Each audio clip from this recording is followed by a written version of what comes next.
Desert Diaries. Hello, Arizona calling, and welcome to a bit of a special Desert Diaries midweek edition. Now, I could pretend that this was planned all along to be some wonderful companion episode to the podcast, but actually, as I think I might have let slip on social media, it's because I harped on so much in the last episode, I ran out of time. So, here we go, a special episode just for you, as I promised to answer a load of your questions. And so this is what this episode is all about. Thank you so much for getting in touch. I love hearing from you.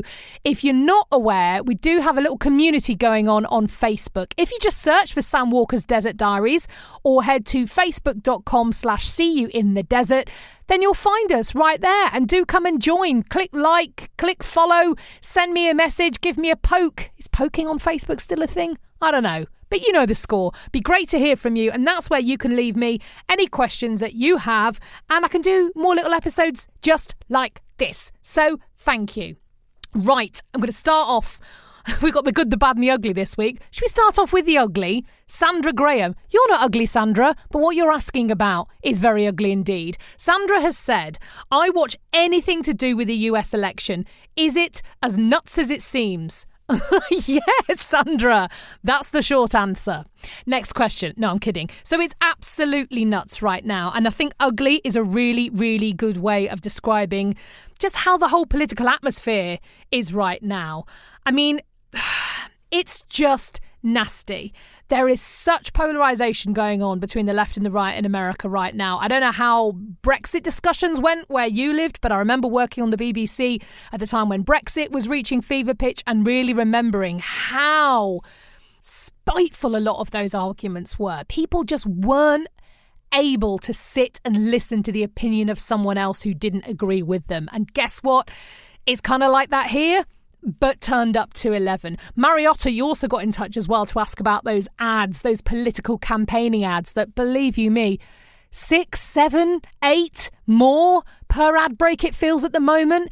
It's absolutely relentless. You know what? I'll get onto those in a couple of moments' time.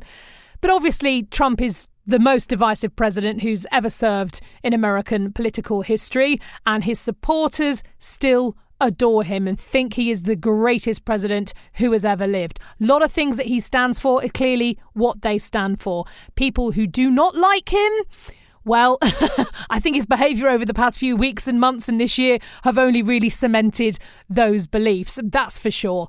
But I think what's really interesting is that over the last week or so, you've heard the president say that you've heard the president fail to confirm that he will hand over power if he loses the election in November. And that's a lot of the discussions I've been hearing recently between friends. A lot of people saying they don't believe the election is going to be decided any time before January next year. Can you believe it? Well, you might think why, and I think a lot of that is down to postal voting. Now, we're in a pandemic. A lot of people this year have registered to do absentee voting. They don't want to stand in line for hours upon end, as is quite often the case for voting here in the States, at a polling station surrounded by hundreds of strangers. So they want to fill in that postal ballot.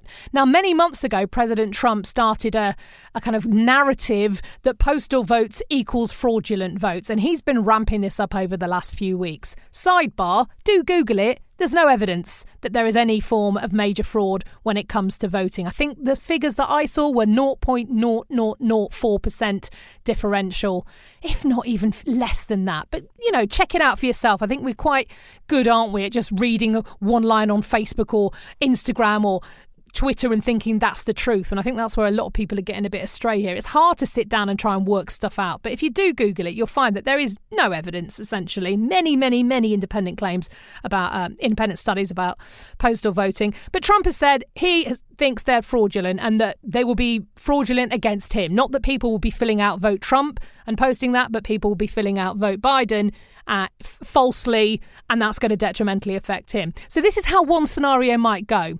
President Trump, on the day of the election, receives the most in-person votes. People who are actually turning up at polling stations and voting, he will win that vote. Because again, it gets quite complicated. There is a suggestion that more Republicans will vote in person than Democrats. Again, this is just something I've heard, these discussions, and I've looked stuff up. However, as the vote then comes in over the next few days from the postal votes, it will show that Biden has won. Well, if you've already spent the last 6 months saying postal votes are fraud, you're not going to step down when the postal vote shows that you've lost, right? So this is one scenario that a lot of people think might play out. The president will, quote, win with in-person votes, but then when the postal votes come in, it'll show that he's lost and he'll say, well, I'm not leaving. Now, you might say, that's never going to happen, or that's a worst case scenario. We only have to wait and see, right? Who really knows what is going to happen in November? The big debate starts today, the first big presidential debate. And it's fair to say that a lot of Democrats don't like Joe Biden. They don't feel he's progressive as they'd like him to be, or that he's going to make enough changes they'd like him to be. But I did see one little funny video going around saying to all undecided Democratic voters, the current choices in the election are like this. You walk into a restaurant and say, your two choices are tuna melt or rat poison. And you say, oh, I don't really like tuna. Not sure. It's not my favourite dish to have.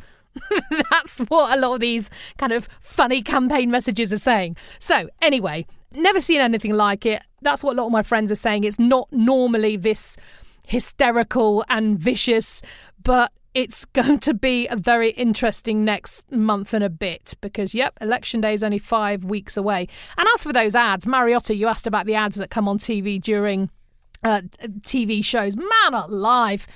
Again, they're just scaremongering. A lot of them are just obviously fake. But again, if you watch a programme on Netflix called Social Dilemma, it's really interesting to show that if we only get our news from one source, unless that source is bipartisan, like something like the BBC, then if you only watch Fox News or you only watch MSNBC, you're only going to ever see one side of the argument, right? So you can understand why some people absolutely, truly believe one side or the other. And those political ads kind of reflect that. I'd say the main themes in these political ads, so much of it to do with healthcare, so much to do with the police and defunding the police. And actually one advert shows a little old lady, bless her, in her house, and there's someone trying to break in her door and rob her house. So she calls 911 and it goes, hello, thank you for calling 911. No one can take your call right now. Press 1 for murder, press 2 for robbery, press 3. Leave a message and someone will get back to you one day. And of course she's there terrified and they go, this is what a vote for Biden will do. He wants to defund the police. There's going to be no law enforcement. So that's clearly not true, right? I mean, it's just come off it. But if you only ever see one side of the news, you can understand why people truly, truly will believe that. And the same goes on social media. You know what? Your Twitter feed looks very different from mine depending on who we follow. So let's not forget that you have to dig a bit deep to get the truth, don't you? And I don't even know if I know the full truth, and I do quite a lot of digging. But anyway, I'd say the main threads are Joe Biden will sell America to China. He'll give illegal immigrants all of the Americans' jobs, and he'll raise taxes so much you'll be thousands and thousands of dollars worse off a year. So it's going to hit your pocket, your job's going to go. Oh, there'll be no police. He's going to defund the police. There'll be no police or law enforcement. And he'll sell America to China. Trump's ones are, he messed up the virus. He doesn't care about 200,000 dead Americans. He doesn't pay tax. He's turned the world against America, and he doesn't care about African Americans or Latinos or women or, in fact, anyone but himself. So they're the main two threads that are running from both parties. It's nuts. Nuts. I get quite triggered by it all, but maybe it's because this isn't my country and I can't vote. You know, I'm not a citizen, so maybe I just get a bit anxious. I mean, people I've been talking to are saying they think there might be violence on the streets after the election, riots, kind of people with armed up and out on the streets protesting if Trump doesn't win. And I was like, does that not terrify you? But then again, it comes down to just big differences in culture, right? So watch this space is all I will say. Thank you. Right, Michael Healy, hello to you, lovely Michael. You've said, what's the strangest food item you've seen since living in the desert? Well, do you know, it's kind of standard American fare here. There's obviously a lot of fast food. There's a lot of meat because we're in the Southwest, which I don't get involved with. But, I see lots of kind of steak houses and barbecue houses around. There's a load of Mexican food because a huge Hispanic population here. So I love, love, love Mexican food. So I'm very happy there. And a lot of nice kind of good fresh stuff as well. I'd say a few things I had never encountered before I moved here. Indian fry bread. What? So this is kind of like flatbread. It's a Native American food. Flatbread you just make with like a dough, but then they deep fry it. I mean, it's all kinds of wrong, isn't it? And then you can top it with like sugar and honey, or you can top it with like meat and onions and that sort of thing. I mean, carb-tastic, but lovely.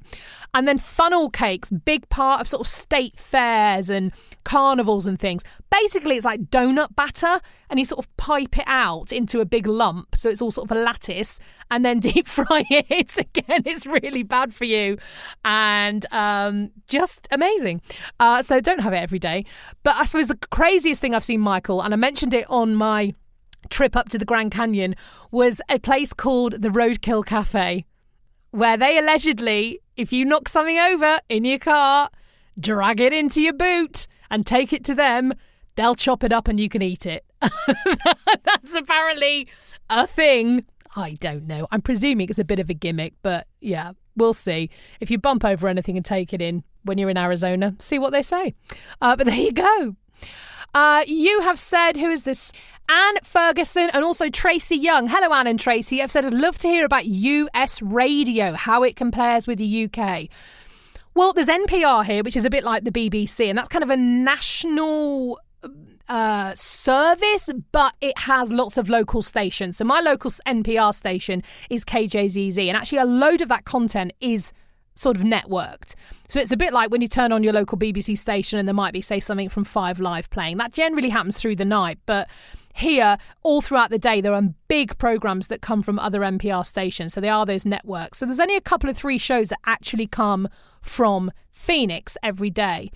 I'd say the main difference is it's not as personality driven as, say, a local BBC station is. I mean, I love listening to local BBC stations, and I feel, and I loved working at BBC Radio Manchester for years, and I would say when you do listen day in, day out to a local BBC station, you really get to know those presenters. You get to know about their lives and their families and their passions and their little things that drive them crazy. Whereas with the local NPR station, it's very professional, great journalism, solid presenting and interviewing, but I don't know a lot about those people through the radio. I mean, I've met them and they're lovely people, but I mean, if I was just a listener, I wouldn't know a lot about their lives. That's what I would say the difference is there.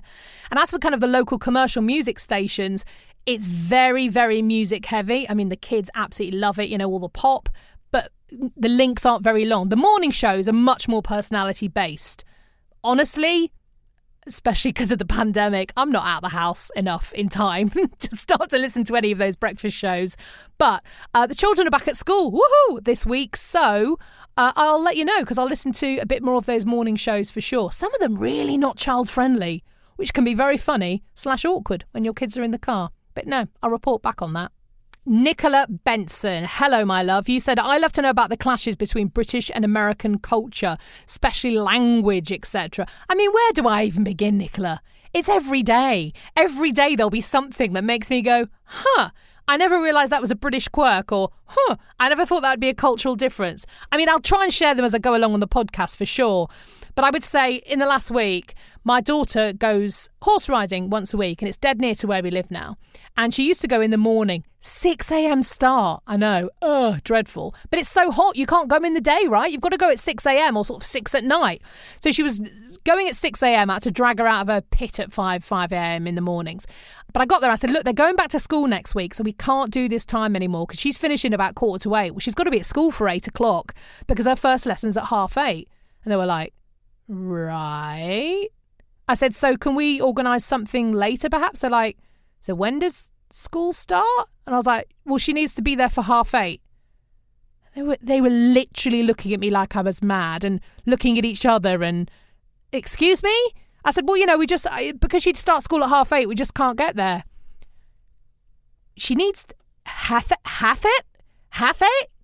And they literally didn't know what I was talking about. I went, oh, I mean 8:30, 7:30. They had no clue what I was talking about. Half it? And I was like, no, not half it, 7:30, 8:30. 8:30 is when she needs to be at school. So I can't, I need to leave here by at least 7:15. The whole thing was crazy. And it's little things like that.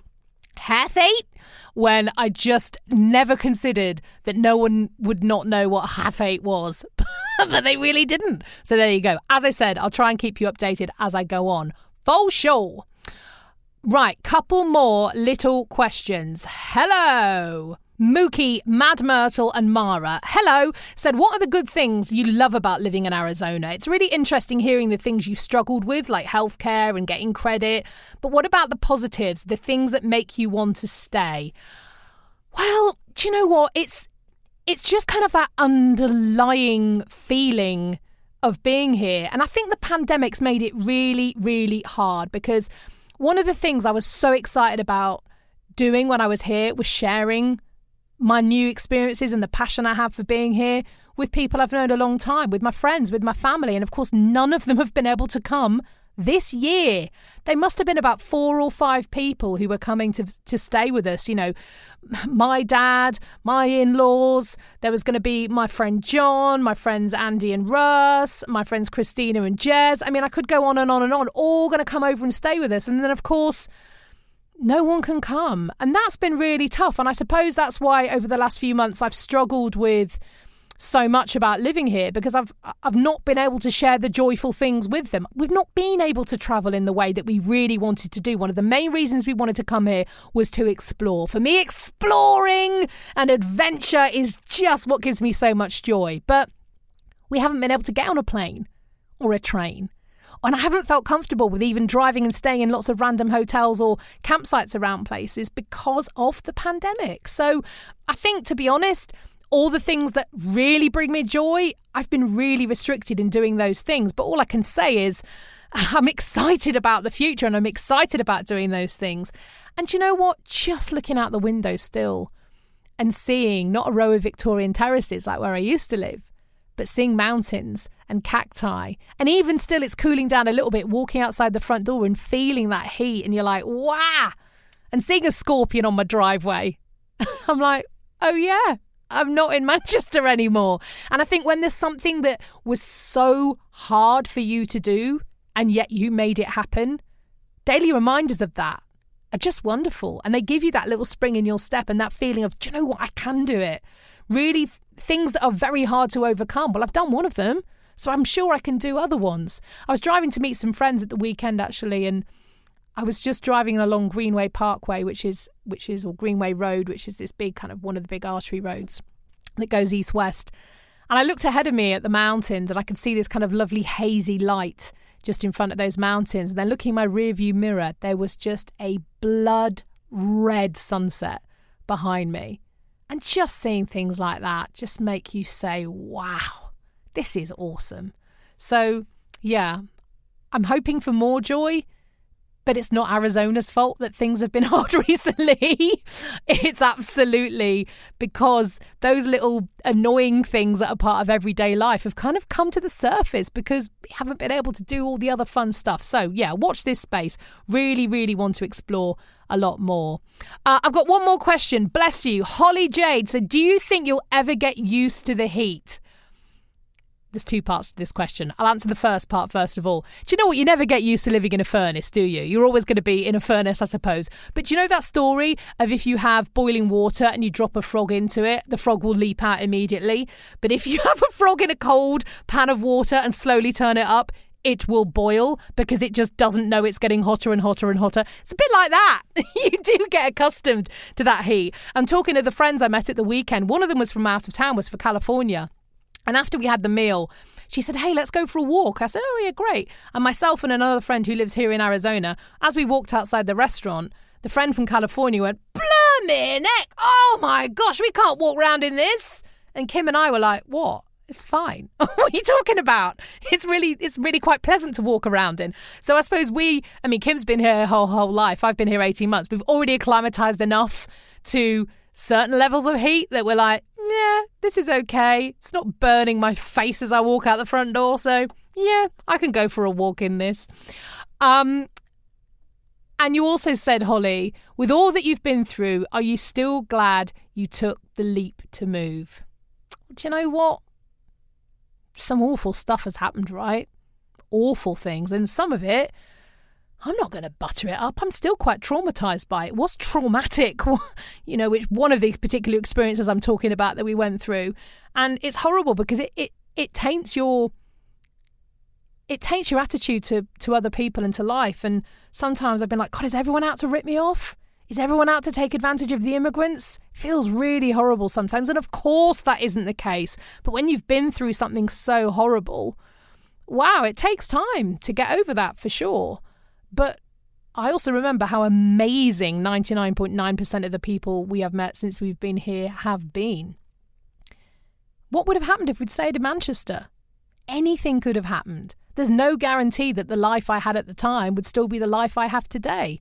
Could have lost my job. Could have lost our house. Husband could have lost his job. The children could have been unhappy, been bullied. I mean, I don't know. I'm not creating an alternative, terrible reality. But what I'm saying is we don't know that how things are today or how they'll be in a year, a month, or even a week, do we? So I'd say if there is that thing that you want to chase and that thing you want to experience, go and do it. Because even if it goes wrong or there are big bumps along the way, as I said a few moments ago, that sense of achievement you will have in knowing that you fulfilled a life, a long-held ambition, kind of outweighs all the rubbish. Because I think the biggest lie we're all told is that life is easy. It's not. We all suffer. We all meet people who do rip us off and are terrible and upset us and hurt us and break our hearts. We all do. So why not do it in a place where you're excited to be? Just a thought. Thank you again for all your questions. Love hearing from you. Come and join the Facebook group, facebook.com/seeyouinthedesert. And a new episode is on the way. In just a couple of days. I'll see you in the desert.